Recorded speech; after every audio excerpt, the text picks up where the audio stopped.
Ladies and gentlemen, let me welcome you here. I think it's stand 4, but what is even more important that we have an extremely senior former civilian servant from Japan. He traveled long oceans and hours to be here. Mr. Hideshi Tokuchi, who also served as the first ever Vice Minister for Defense for International Affairs.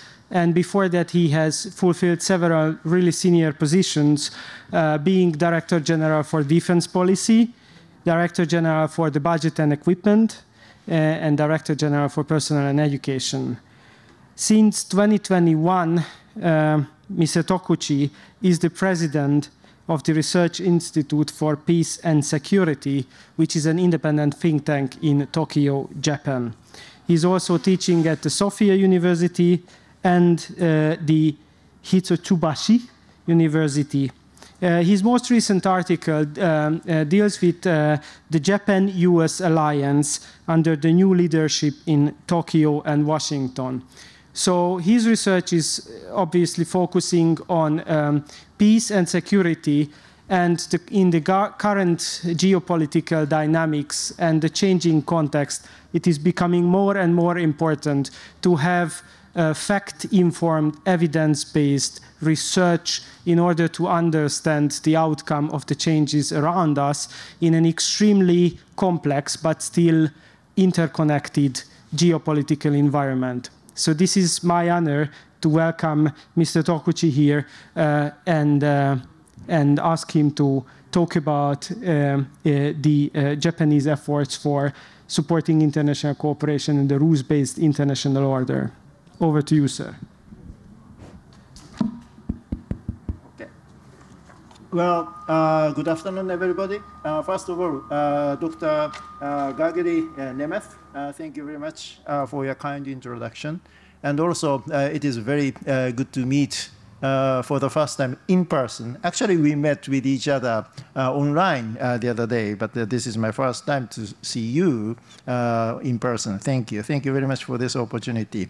And also, let me thank Ludovica University of Public Service for having me in this very, very important event. The history of this university is very unique, important, and very interesting to me, because this university is very well known for the long tradition of military education.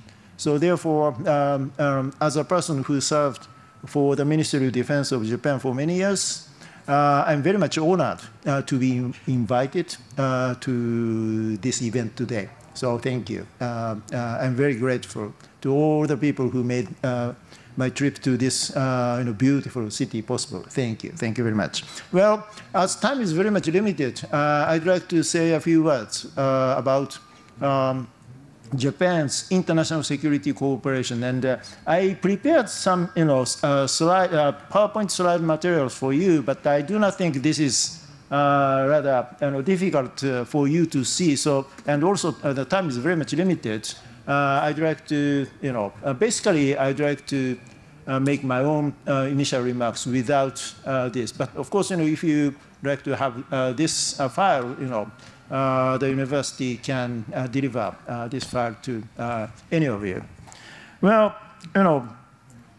first of all, today we live in a highly connected world. Until recently, we suffered COVID-19 pandemic. But even in the age of the COVID-19 pandemic, we were connected. And today, much more highly connected with each other, particularly because due to the development of information technology, right? So even when we were confined in our homes, we were connected through, for example, Zoom and WebEx and those kind of things. So we are highly connected. And but unfortunately, although connectivity of today's world is very important, we were, repleted with other subjects, particularly, tariff. So today we're in a very unfortunate situation. I would like to discuss international partnership to promote connectivity from an international security perspective. Connectivity reminds me of one thing, because 2 years ago, the then NATO's Secretary General Stoltenberg visited Japan, and at that time he said, we may be oceans apart, but our security is closely connected. And this year, his successor, Mr. Rutte, visited Japan and said almost the same thing in his speech to the people of Keio University in Tokyo. He said that what happens in the Indo-Pacific matters to Europe, and what happens here in Europe matters to Japan and to the Indo-Pacific. He's right. And also he said that Russia's war is in Europe. But at the same time, that conflict is also global, right? Today, North Korea is helping Russia in the conduct of the invasion of Ukraine by providing munitions and also troops. And in return, Russia provides oil, cash, and battlefield experience to the North Koreans. And China is also helping Russia's invasion of Ukraine, particularly by military-industrial capability. And those countries, Russia, China, North Korea, they have nuclear weapons. And at the same time, they neighbor on Japan. Japan is, those three countries are in the vicinity of Japan. So therefore, Japan is in a very, very dangerous situation right now. And in today's highly connected world, no one country can ensure its national security all by itself. International partnership is indispensable. And if you have many friends, it's a great asset for you, right? It's a common sense in the daily life, right? So the same thing can be said in the state-to-state relationship. A partnership is not a burden. It's a great asset, right?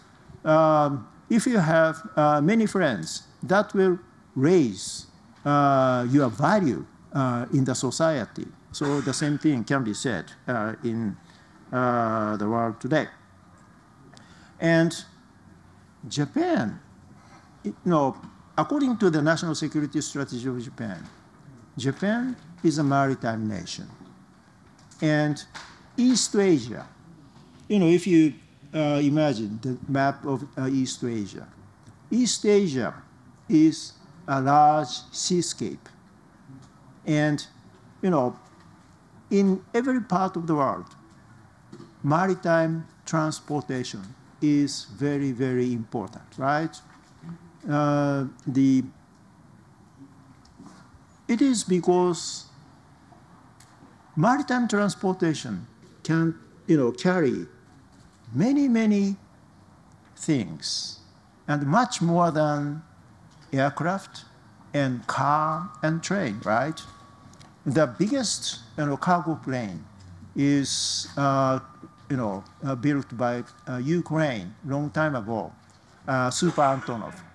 Of course, it was destroyed by the Russians in the first stage of the aggression. Very unfortunate.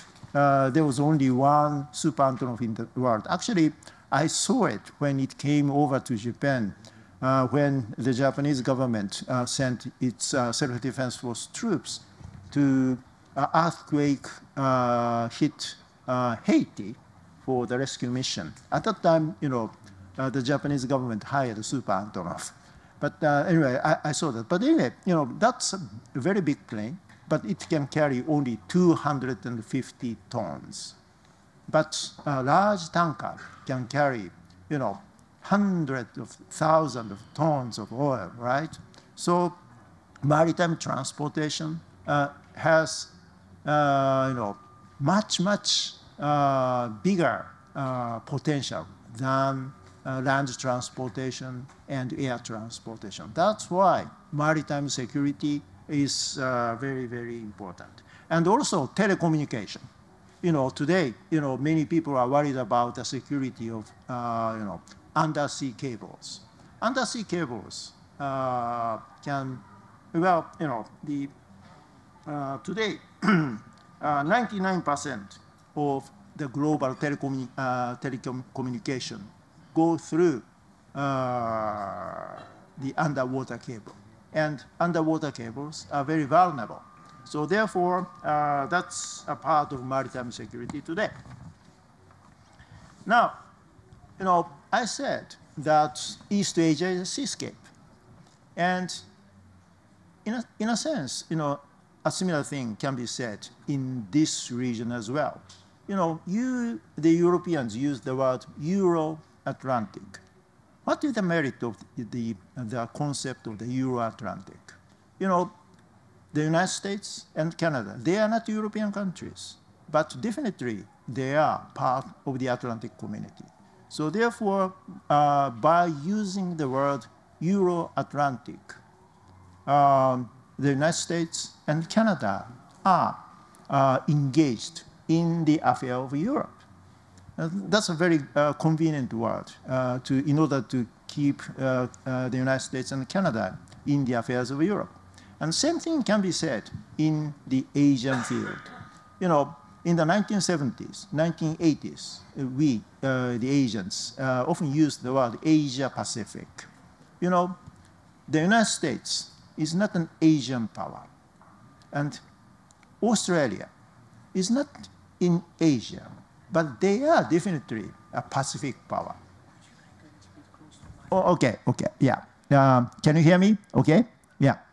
By using the word Asia-Pacific, the United States and Australia are easily engaged in the affairs of Asia. So therefore, it was a very convenient word to keep those two countries with Asia. But today, the United States and Australia, they are aware that they are, Pacific countries. So we do not have to use the word Asia-Pacific anymore.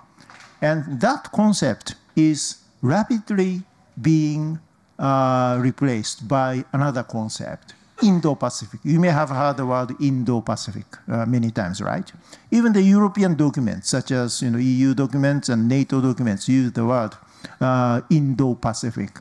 What is the point? What are the points of this new word? Actually, the word Indo-Pacific is not new. Geopoliticians of the early 20th century already used the word Indo-Pacific, but today it has a different meaning. Three points. First of all, rise of China, and particularly expansion of China to the maritime expansion of China. That's the first point. And the second point is rise of India. India is still, developing country, but the most populous country in the world right now. And its economic growth is, really great. Today, India is the world fourth or fifth largest economy, right? But sooner or later, Japan will be surpassed and Germany will be surpassed. So soon, India will be the third largest economy in the world. Those kind of things better than I do, right? And also, this is my second point. And third point is rise of Africa. Of course, there are so many, challenges in Africa, like, epidemic, pandemic, and poverty, terrorism, etc., etc. But still, it's a center of tomorrow, right? So it's, emerging. And so therefore, for these 3 points, because of these 3 points, the new word, Indo-Pacific is rising right now. And Japan, as maritime country in that region, Japan would like to enhance and maintain the rules-based international order in the Indo-Pacific. Of course, geographically, both concepts are almost identical, right? But the sea is one. Therefore, the rule that governs the sea must be one. So that's why, the concept of the rule of law at the international level, that's very, very important. So particularly the most important point of the concept of the rule of law at the national level and the international level is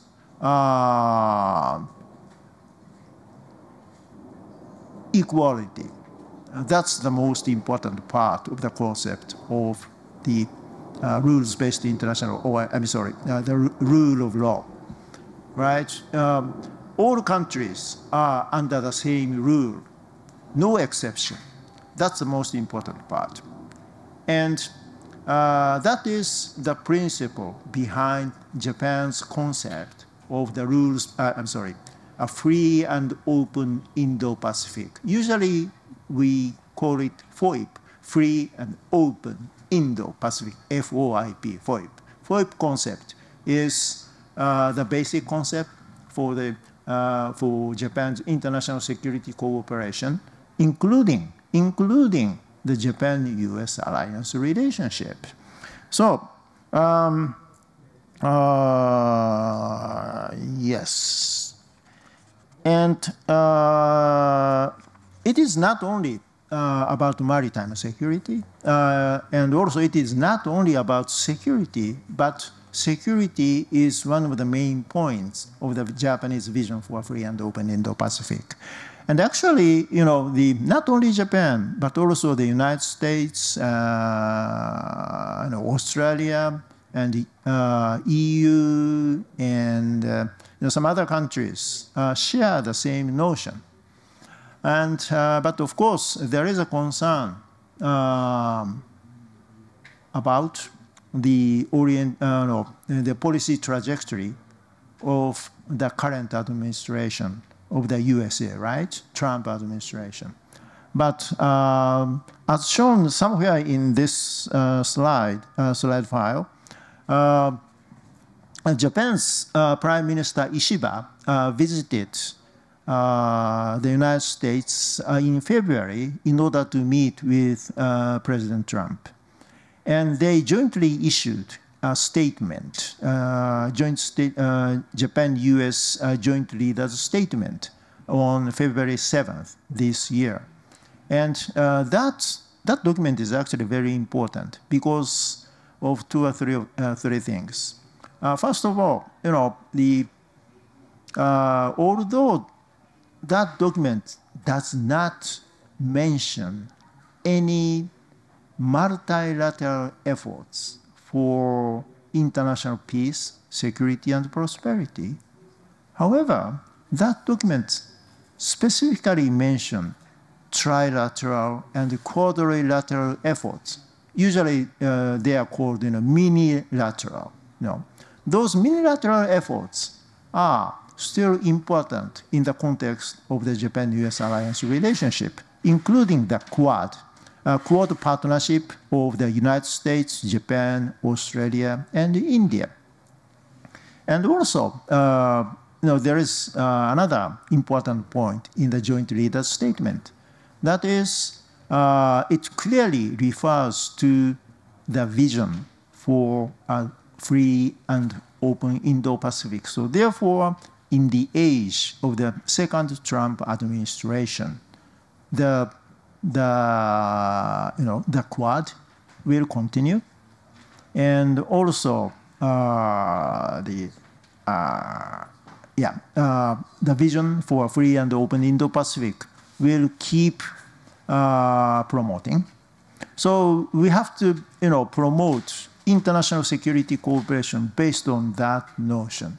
And that is very important in the context of Japan-EU or Japan-NATO or Japan-Europe cooperation, as security cooperation as well. And probably, Japan-Hungary security cooperation will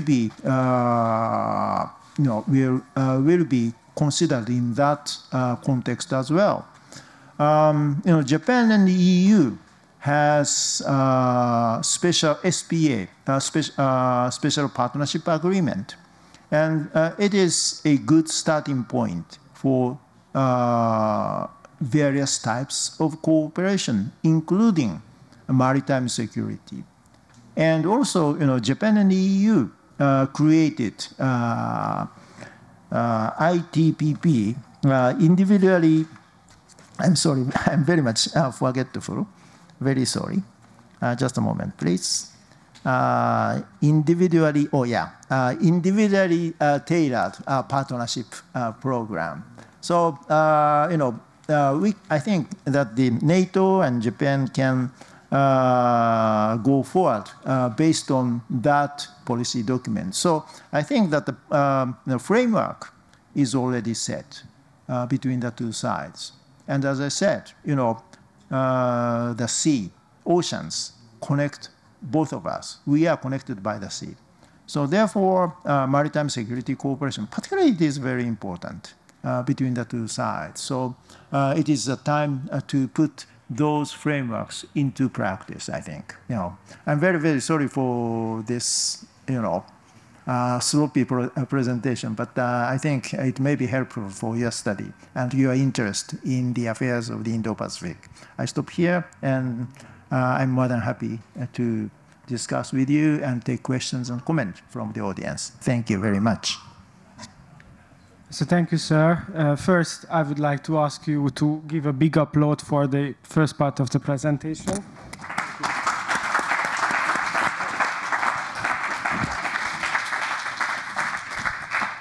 And actually, I'm clearly impressed by the Ludovica Festival, that they are bringing extremely senior speakers from Japan to talk about the Japanese security.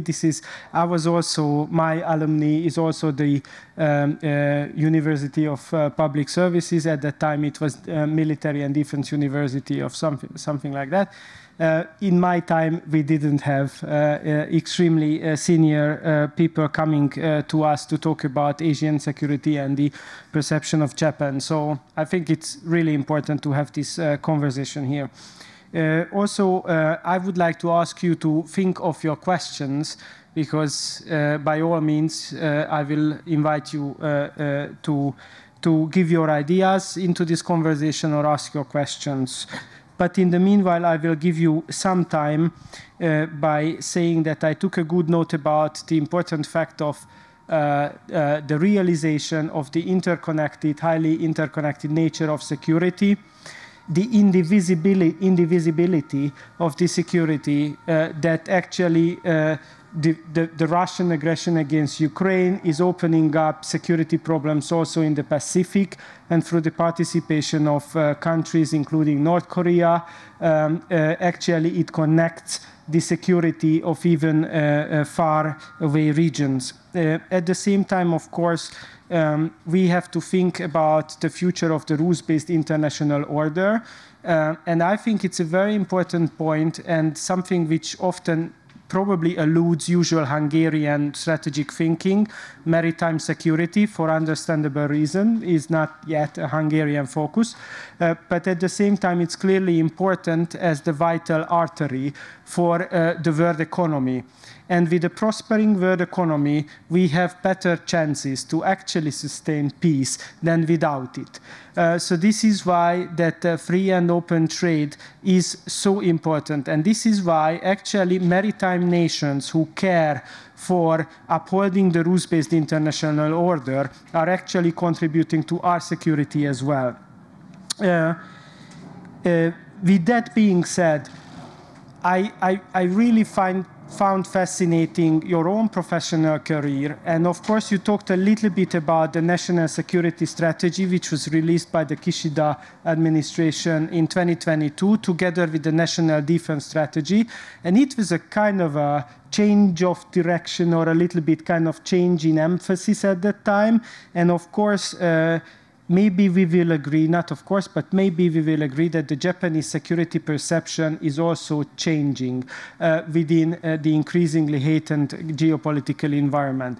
So you have your own many decades-long service in the Japanese defense sector, security sector. How has the Japanese security and threat perception changed during the last 10, 20 years? Where is it now? Where is it heading? Thank you, sir. Well, Dr. Németh, thank you very much for your very important question. You know, in December 2022, the Japanese government established 3 national security documents, as you correctly said. National Security Strategy, National Defense Strategy, and also Defense Build-Up Program. So these 3 documents, all of them are cabinet decisions. They are very important documents for the Japanese national security. And, you know, there are 3 pillars of Japan's national security policy. One is, of course, self-help. The second one is Japan-US alliance relationship.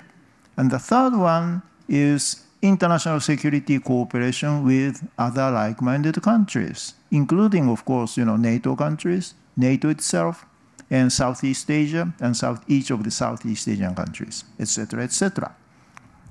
You know, why they are important? You know, of course, you know, in this decentralized world, self-help is of course important, right? But, you know, because of interconnectedness of today's world, particularly in economic terms, anything can be weaponized. You know, in September in September 11th, 2001, you saw the terrorist attack against the United States, right? What were used as weapons? Civilian airliners, right? And today,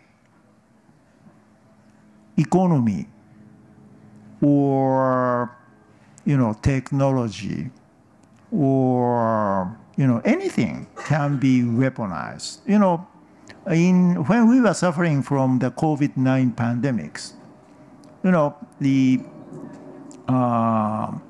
mouth coverings, you know, mask, we say mask, you know, they were used as weapons of diplomacy. So anything can be weaponized in today's connected world. So not only military power, but also diplomatic power, technological power, economic power, and intelligence power. So these powers each of them must be strengthened. And also a comprehensive approach to master all instruments of national power together. That became much, much more important. And that's what the Japanese national security strategy tells us. And having said so, you know, it emphasizes the importance of military efforts and economic effort. Now, economic sanction, that's very important. And also, you know, in terms of military efforts, you know, as I said, you know, Japan neighbors on 3 nuclear weapon states. Of course, we can't admit North Korea as a nuclear weapon state.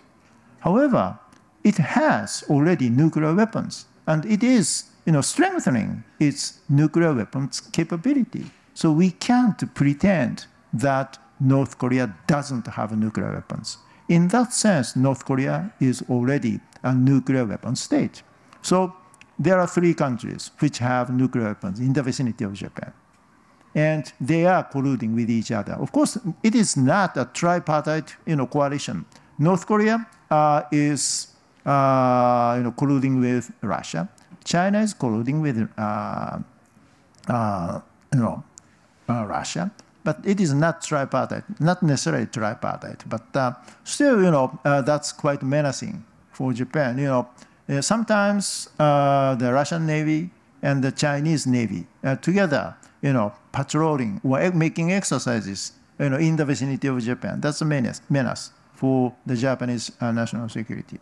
So the military challenges are growing in the vicinity of Japan. And, the Korean Peninsula, it's a hotspot. And also Taiwan Strait is another hotspot. And South China Sea is another hotspot. I said that the Indo-Pacific is today's buzzword. It means that, Indo-Pacific is a combination of the world's largest ocean and the 3rd largest ocean, right? Indian Ocean and Pacific Ocean. What is connecting those 2 big oceans, the South China Sea? It's a big artery of world maritime trade, right? And China is advancing to that region, since 1950s. So the threats or security challenges are much growing in just in front of Japan. And at the same time, comprehensive national power.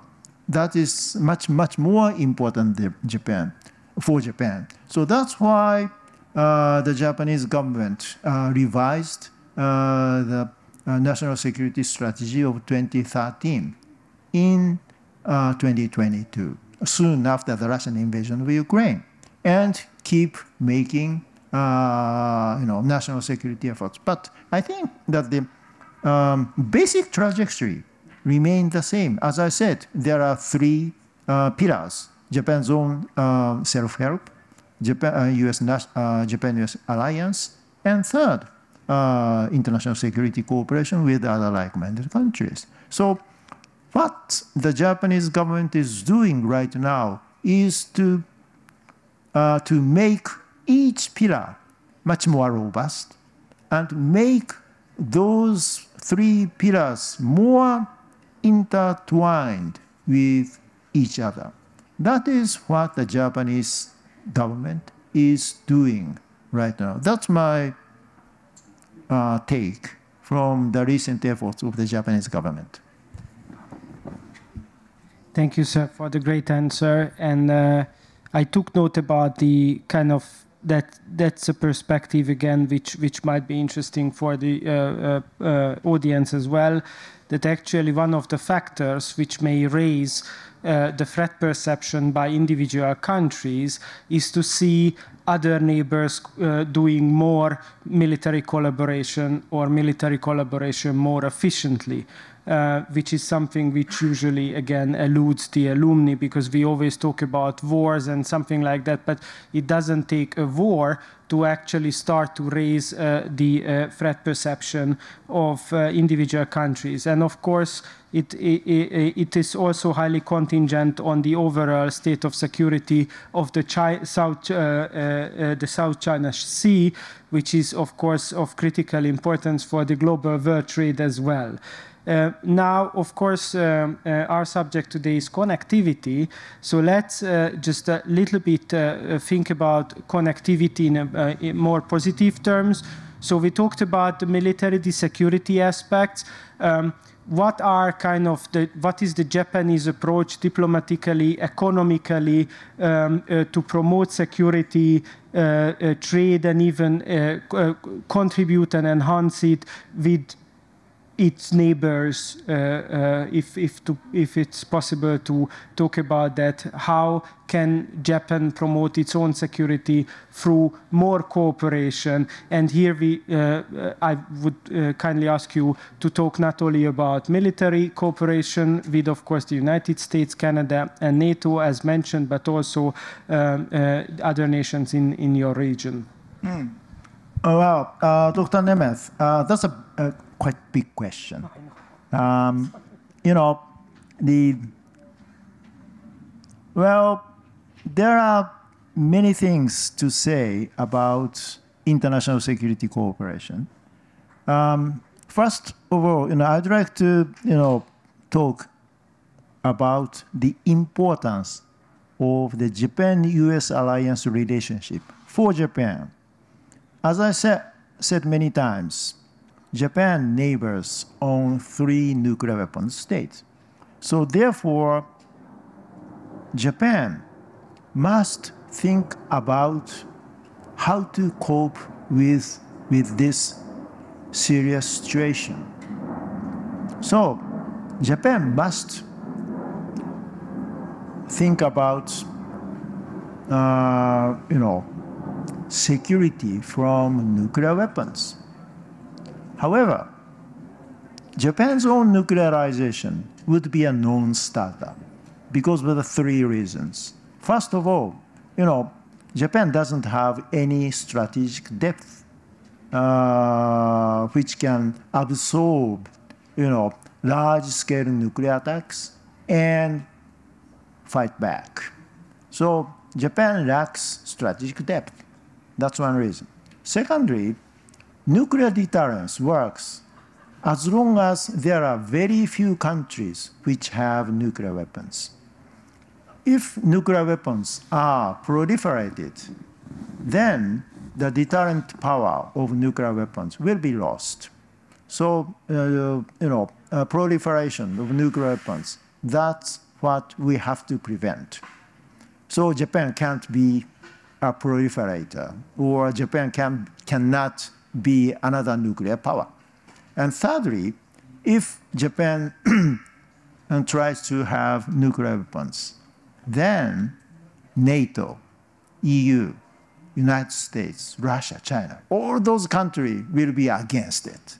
So Japan will have to have, strong sanctions, and I don't think Japan can survive, against those severe sanctions. So the raising the credibility of the U.S. extended deterrence or U.S. nuclear umbrella, that's the only viable option for Japan. And, that's, I think, no other countries can offer to Japan.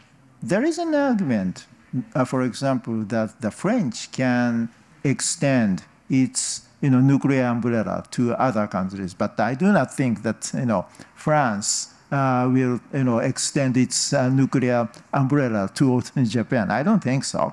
So the United States is the only option, I think. However, the partnership with other like-minded countries, in case of Japan, with South Korea, Southeast Asian countries, or ASEAN as an institution, or Australia and New Zealand. And as I said several times, European countries, or NATO as an institution, or EU as an institution, partnership with those countries, all of them are democracies. That's very important in order to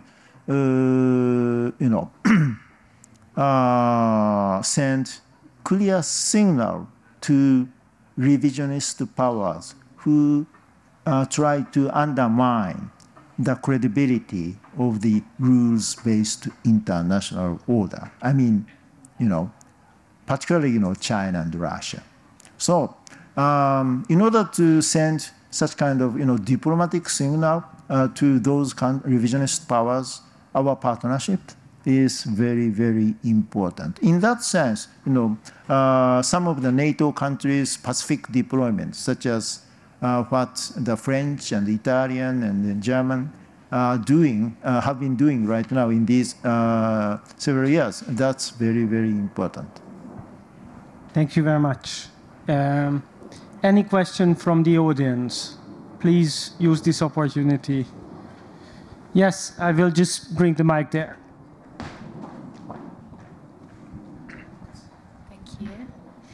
Thank you. 来てくれてありがとう。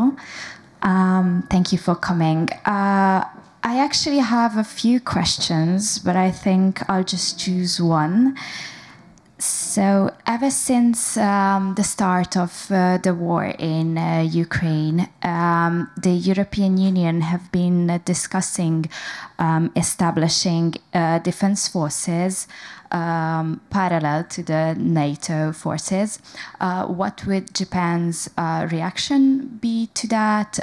Would it extend the special partnership agreement between Japan and the European Union? Is there any discussion in Japan that the EU is planning on doing this? What's your comments about this? Mm-hmm. Thank you very much for that very important question. You know,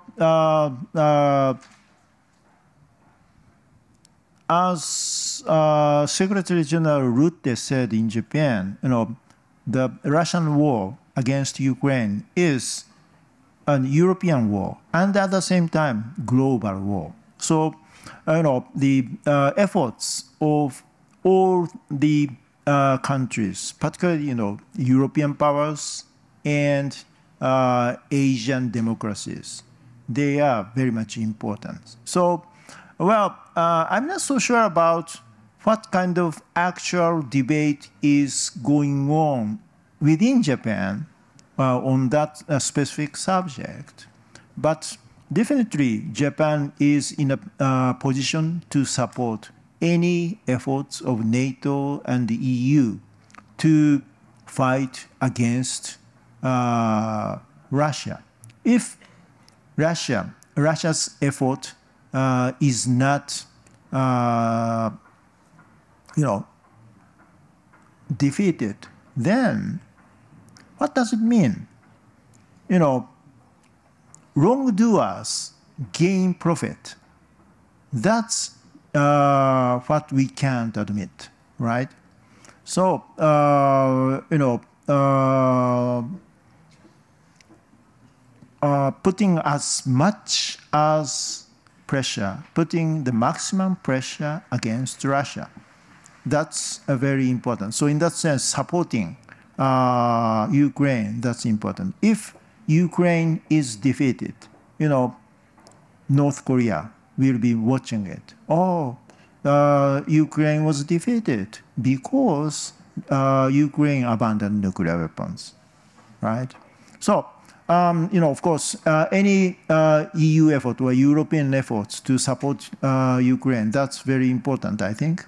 But at the same time, how to engage the United States, that's also important. So I think the cooperation between Europe and Japan to keep engaging the United States, not only about Ukraine, but also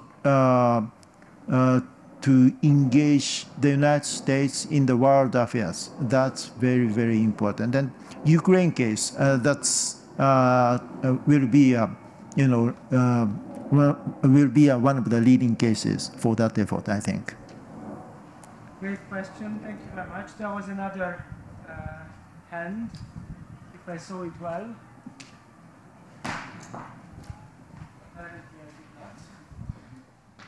Thank you.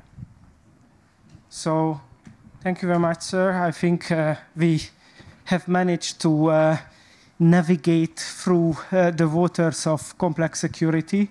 Thank you very much for your responses and also sharing with us the overall security perception of Japan. And of course, we live in a highly connected geopolitical, kind of a highly connected Anthropocene, actually, but a highly connected global world order.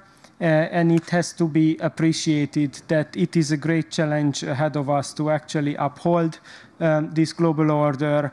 And once again, the idea of connectivity makes complete sense in this, but it also requires active diplomacy and active measures from all sides, including actually understanding what our neighbors, but also allies, but also partners think about security, reflect on it include it into our own conversations and make our own strategies better as much as it is possible within the given circumstances. So thank you very much for taking the travel, being here with us.